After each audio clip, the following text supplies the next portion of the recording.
So be careful with your feelings. Why? Because somebody told me, your feelings, be careful with your feelings, because your feelings can become your thoughts. Your thoughts can become your words.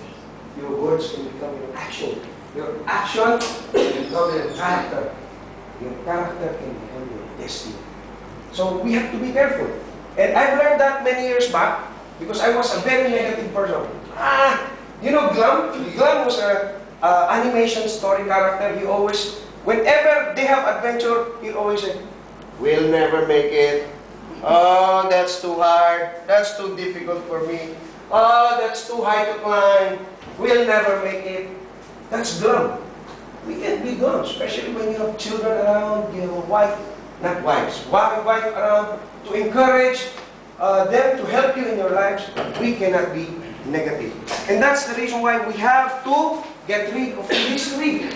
Fear, what else? Comfort, and denial. And I think that we've learned all these things in the past.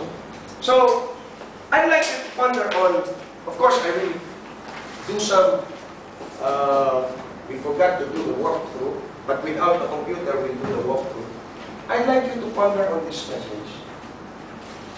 Can you listen? Did you bring your magazines? Yes. Okay, that's good. We have 15 minutes to do that.